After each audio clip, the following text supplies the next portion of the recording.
আমি শেখর আছি তোমাদের সাথে, আর তোমরা শুনছো ভৌতিক কাহিনী।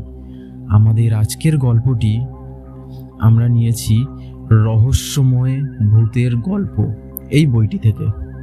গল্পের নাম ভূত পেতনি। বাসুদেবপুরের হরিহর বাড়ুজ্যে বা শ্রীযুক্ত হরিহর ব্যানার্জির নাম প্রত্যেক ঘরের প্রত্যেকটা লোকের মুখে একেবারে অমৃতের মতন। আর হবে নাই বা কেন? হরিহর যদি না থাকতো তবে এই গ্রাম একদিন শ্মশান হয়ে ভূত পেতনির গ্রাম হয়ে যেত। কত লোকের অসুখ বিসুখ হয়, আর হরিহর বাড়ুজ্যে তাদের সারিয়ে তোলে। কার কুষ্ঠ, কার কলেরা, দিনে দুপুরে রাত্রে যখনই ডাকে তখনই ছুটে যায় হরিহর। রোগী বা রোগীর বাড়ির লোক প্রথমে তার ব্যবহারে একটু আশ্চর্য হয়ে যায়, কিন্তু পরে তারা হরিহরের ভেতরের আসল রূপটাকে ধরে ফেলে।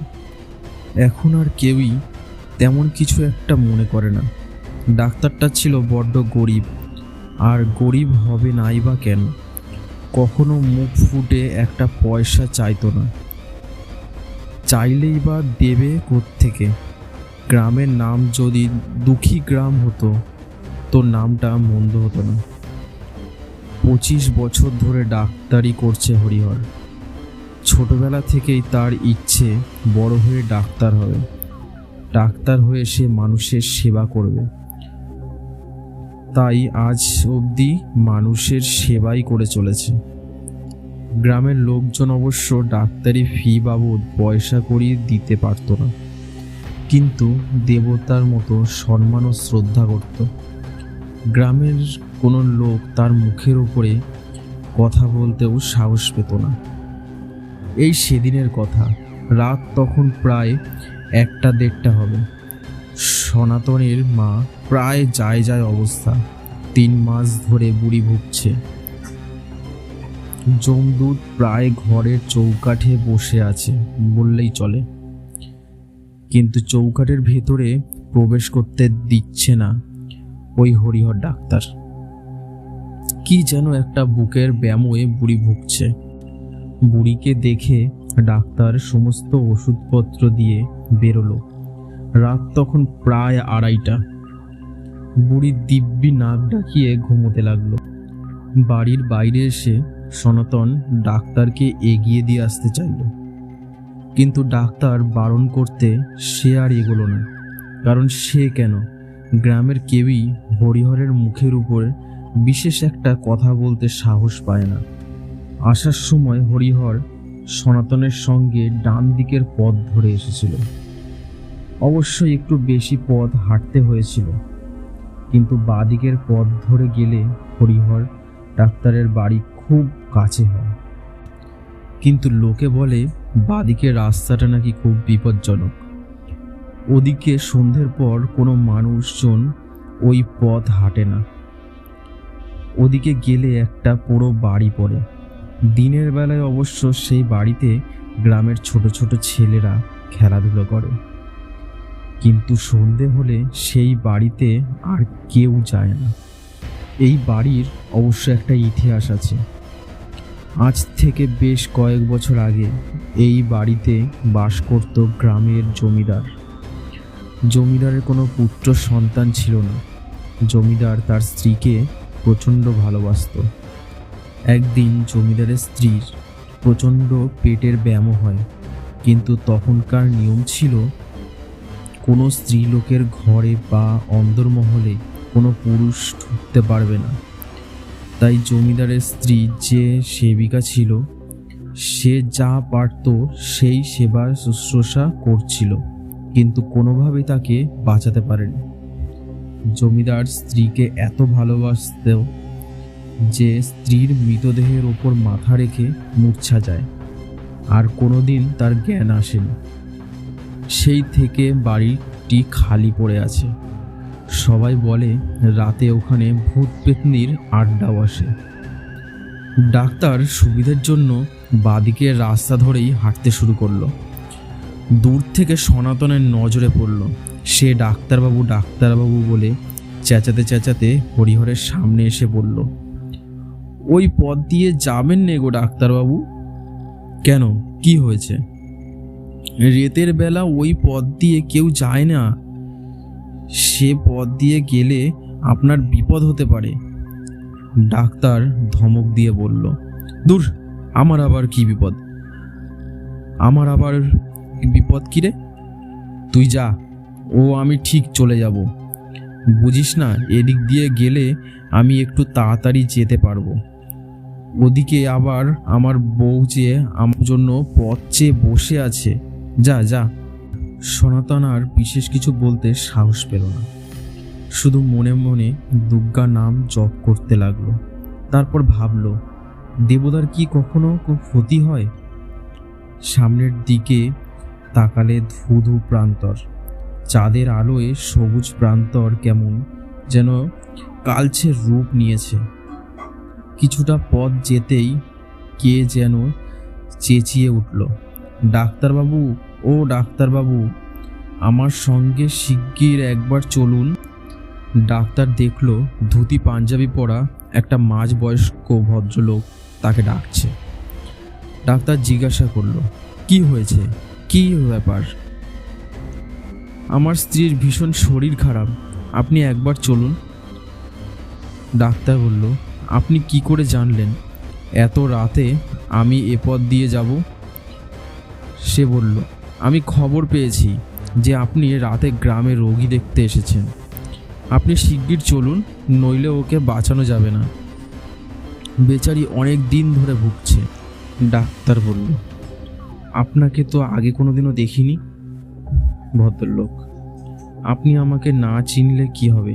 আমি আপনাকে ভালোভাবে চিনি ডাক্তারবাবু। আর দেরি করবেন না, পরে কথা বলবেন, এখন শিগগির চলুন। আপনাকে যেভাবেই হোক আমার স্ত্রীকে ভালো করে তুলতেই হবে। যত টাকা লাগে আমি দেব, আমার যথা সর্বস্ব দিয়ে দেব। আরে বাবা, আগে গিয়ে দেখি কি রোগ। লোকটা ডাক্তারের ব্যাগটা নিয়ে ডাক্তারের আগে আগে যেতে লাগলো। লোকটা গিয়ে ঢুকলো ওই পোড়বাড়িতে। ঘরের মধ্যে ঢুকতে যাবে ঠিক সেই সময় একটা কালো বিড়াল তার পায়ের সামনে দিয়ে চলে গেল। ডাক্তার অবশ্য প্রথমে একটু ভয় পেয়ে গেছিল, পরে নিজেকে সামলে নিয়ে লোকটার পিছনে পিছনে রোগীর ঘরে ঢুকলো। রোগীর ঘরটা একেবারে অন্ধকার, ঘরের ভেতরের মধ্যে কেউ কাউকে দেখতে পর্যন্ত পাবে না, এরকম অন্ধকার। ডাক্তার বলে উঠল, কি গো, তোমাদের ঘরে কি কোনো আলো বা বাতি নেই? রোগী দেখব কি করে? লোকটা এবার নাকি সুরে বলল, না ডাক্তারবাবু, আলো টালো জ্বালা আমার বউ সহ্য করতে পারে না, আর এসব অভ্যেস আমাদের অনেক দিন আগেই চলে গেছে। লোকটার কথা বলার সুরের পরিবর্তন শুনে কেমন একটা খটকা লাগলো ডাক্তারের। ডাক্তার জিজ্ঞাসা করল, আলো না হলে রোগী দেখব কি করে? লোকটার আবার নাকি সুরেই উত্তর দিল, ঠিক আছে, চাঁদের আলো আছে, আমি জানালাগুলো সব খুলে দিচ্ছি, আপনি রোগী দেখুন। ডাক্তারের মনে ভয়ের সঞ্চার হলো। ডাক্তার অবশ্য ভূত পেতনিকে বিশ্বাস, তাই ধরে নিল এটা একটি ভূতুড়ে বাড়ি, আর এখানে সব ভূত পেতনির আড্ডা। ডাক্তারের মনে প্রচণ্ড ভয় হতে লাগলো। বুঝতে পারল লোকটা মানুষের রূপ ধরে তাকে ফাঁদে ফেলার জন্য এইভাবে ঠকিয়ে নিয়ে এসেছে। মনে মনে সে রাম নাম জপ করতে লাগলো। জানালা খুলতেই ডাক্তার দেখল যে মানুষটা তাকে পথ দেখিয়ে তার স্ত্রীকে দেখবার নাম করে নিয়ে এসেছে, সে মানুষ না, একটা কঙ্কাল।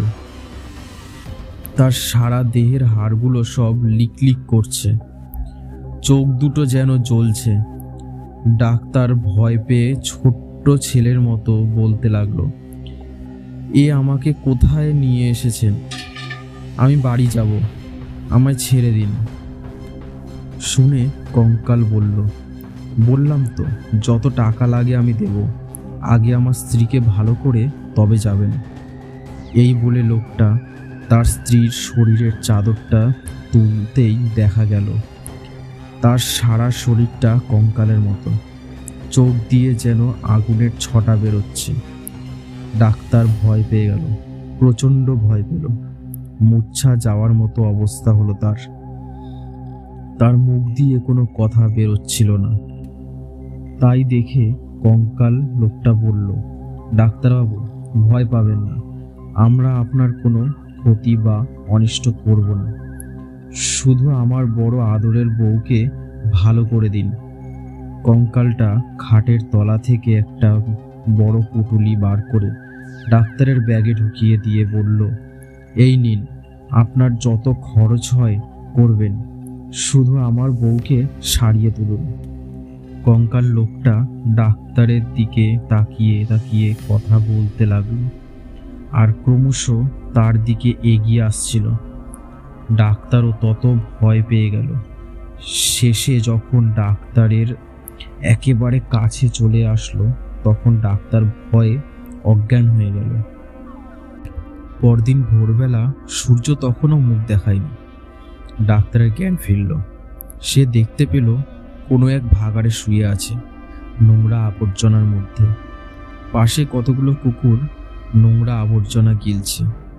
তার মনে ভাসতে লাগলো যে সে কাল রাত থেকে বাড়ির বাইরে, তার বউ ঘরে একা একা সারা রাত দুশ্চিন্তার মধ্যে রাত কাটিয়েছে। সারা গায়ে নোংরা লেগে রয়েছে। তাড়াহুড়ো করে উঠে পড়ে সে বাড়ির পথে রওনা হলো। সঙ্গে নিল পুঁটুলি ভরা ব্যাগটা। সারা রাত বউ তার জন্য অপেক্ষা করে বসেছিল। একটুকুও ঘুমোতে পারেনি সে। স্বামী ঘরে ঢুকতে জিজ্ঞাসা করল, তুমি কোথায় গেছিলে? তোমার এমন অবস্থা হলো কেন? তোমার জামা কাপড়ে এত নোংরা, এত ময়লা লাগলো কি করে? সারাটা রাত কোথায় পড়েছিলে? আর তোমার চোখ মুখের অবস্থাই বা এরকম হলো কেন? ডাক্তার বউকে বলল, আমাকে এক গ্লাস জল দেবে? জল খেয়ে বেশ কিছুক্ষণ চুপচাপ বসে থাকলো। তারপর গতকাল রাতের সমস্ত ঘটনা তার মনে পড়ল। বউকে সমস্ত ঘটনা সে বলল, কিন্তু সে কিছুতেই চিন্তা করে উঠতে পারল না যে কি করে সে ওই ময়লা আবর্জনায় এলো, কে তাকে ওই আবর্জনার মধ্যে এনে ফেলল। বউ বললে, এখনো বুঝতে পারলে না? ওই ভূত পেতনিগুলোই রাগে রাগে ওই কাণ্ড করেছে। কথা বলতে বলতে হঠাৎ ডাক্তারের মনে পড়ে গেল সেই পুঁটুলিটার কথা। সে বউকে বলল, দেখো তো বউ, ওই ব্যাগটার মধ্যে কোনো পুঁটুলি আছে কিনা। বউ পুঁটুলিটা খুলে দেখে হাজার হাজার মোহর। সে আশ্চর্য হয়ে গেল, মনে মনে ভাবতে লাগলো, এবার তারা বিরাট বড়লোক হবে। এতদিন যে দারিদ্র্য তাদের ঘরে ছিল তা দূর হবে। ভগবান সহায় হয়েছে। বেলা হতে গ্রামের অন্যান্য নামকরা লোকদের সমস্ত ঘটনা বলতে তারা সেই জমিদারের আর তার স্ত্রীর পুরনো ইতিহাস বলল। গ্রামের অবনী রোজাকে ডেকে জিজ্ঞেস করতে সে বললে, জমিদারের বংশের কেউ ছিল না, তাই তাদের কোনো শ্রাদ্ধ শান্তি করা হয়নি, তাই আত্মারাও শান্তি পায়নি। অবশ্য একটা কাজ করলে আত্মার মুক্তি ঘটবে। ডাক্তার তখন ওঝাকে আর গ্রামের অন্যান্য লোকেদের বলল, কাল রাত্রে জমিদার ভূত আর তার পেতনি স্ত্রী আমায় অনেক ধনরত্ন দিয়ে গেছে। আমার বাবু ওসব বড়লোক টোক হওয়ার ইচ্ছে নেই। তোমাদের সেবা করতে পারলেই আমার আনন্দ। আমার বউ তাই বলছিল যে যদি জমিদার বাড়ির ওই ধনরত্ন দিয়ে ওই পুরো বাড়িটাতে যদি একটা হাসপাতাল করি তবে গ্রামের বিরাট নাম হবে, গ্রামের লোকেরও ভালো হবে। গ্রামের লোকেরা সবাই যেন কীরকম একটা শঙ্কিতভাবে বলল, কিন্তু ভূত পেতনিরা কি আমাদের কাজ করতে দেবে? একে ওদের ভিটে, তার উপর বর্তমানে ওটা ওদের বসতি। সব কিছু শুনে ওঝা বললে, ওসব দোষ কাটিয়ে দেওয়া যাবে। অবশ্য একটু কিছু খরচ হবে। ডাক্তার বলল, কত টাকা? তেমন বেশি নয়, ভূত পেতনির দোষ কাটাতে আমার যা দরকার তার খরচ খরচা, আর তারপরে গ্রামের কোনো লোক গয়াতে গিয়ে জমিদার ভূত আর তার পেতনি স্ত্রীর জন্য পিণ্ডদান করে এলেই সমস্ত দোষ কেটে যাবে। অবশ্যই আমায় একটু বেশি খাটতে হবে, বুঝতেই তো পারছেন, এতদিনের ভূত পেতনির বসতি, তারপর আবার কত ভালোবাসা, একসঙ্গে দুজনের দোষ কাটাতে হবে। গ্রামের লোকজনেরা সব যেন একটা অভয় বাণী শুনল। তারা সকলে মিলে বলল, ওসব যা কিছু করতে হয় তুমি করবে, আমরা ওসবের কিছু বুঝি না, যাতে যা ভালো হবে তুমি তাই করো, তুমিও তো আমাদের গ্রামেরই লোক। আর বাবা, গ্রামে যদি কিছু একটা হয় সেটা তোমারও ভালো হবে। ওঝা বললে, ঠিক আছে, আমি যা যা বলছি সেই মতো সব জোগাড় করে দাও, তারপরের সব ব্যবস্থা আমি করে দিচ্ছি। তারপর ওঝা পুরো বাড়ির ভূত পেতনিকে চিরদিনের মতো তাড়িয়ে দিয়ে বাড়িটাকে দোষমুক্ত করে দিল। কিছুদিন পরে গয়াতে গিয়ে পিণ্ড দিয়ে আসা হলো। তারপর হাসপাতাল তৈরির জন্য বাড়ি ভাঙা শুরু হলো। হাসপাতাল তৈরি হলো। গ্রামের লোকেরা হরিহর বাড়ুজ্যেকে হরিহর দেবতা বলতে লাগলো। এতক্ষণ শুনছিলেন ভূত পেতনি। আমাদের গল্পটা ভালো লাগলে চ্যানেলটি সাবস্ক্রাইব করে বেল আইকনে ক্লিক করে আমাদের পাশে থাকুন। আর আপনাদের সাথে ঘটে যাওয়া কোনো ভৌতিক ঘটনা আমাদের ফেসবুক পেজে লিখে পাঠাতে পারেন, আমরা ঘটনাটি পড়ে শোনাব। ফেসবুক পেজের লিংক নিচে ডেসক্রিপশানে দেওয়া থাকলো।